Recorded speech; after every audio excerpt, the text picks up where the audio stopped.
বেগম খালেদা জিয়ার ৮১তম জন্মদিন ঘিরে এবার ভিন্ন আয়োজন, পরিবেশ রক্ষায় সবুজ বিপ্লবের বার্তা। বেগম খালেদা জিয়ার জন্মদিন উপলক্ষে রাজধানীর দিয়াবাড়িতে আয়োজন করা হয় বৃক্ষরোপণ কর্মসূচি।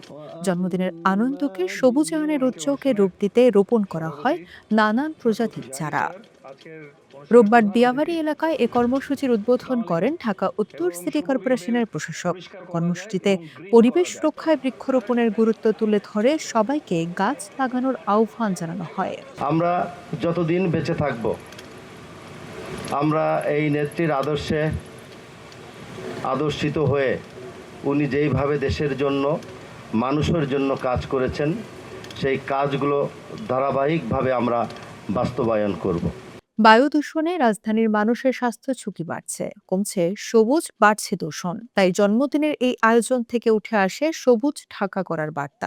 আমরা যদি এই 2.5 থেকে 3 কোটি মানুষের জীবন রক্ষা করতে হয়, জীবন বাঁচাতে চাই, তাহলে আমাদেরকে সেদিকে লক্ষ্য রেখে আমাদের আর পিছিয়ে থাকলে চলবে না। যে যেখানে আছি, যে অবস্থায় আছি, আমাদের বৃক্ষরোপণের দিকে মনোনিবেশ করতে হবে। এটা দুটো কাজ হবে, একটা মানুষের জীবন রক্ষা হবে, আর একটি প্রধানমন্ত্রীর কমিটমেন্ট বাস্তবায়ন হবে।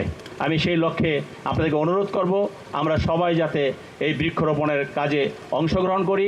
যে যেখানে আছি, যার যতটুকু জায়গা আছে, সেই জায়গাটুকু অকুপাইড করে আমরা বৃক্ষরোপণ করবো ইনশাআল্লাহ। বেগম খালেদা জিয়ার জন্মদিনের উৎসবের নতুন বার্তা, একটি চারা একটি প্রাণ, সবুজ বাংলাদেশ করার প্রত্যয়ে এগিয়ে যাওয়ার আহ্বান জানানো হয় কর্মসূচিতে।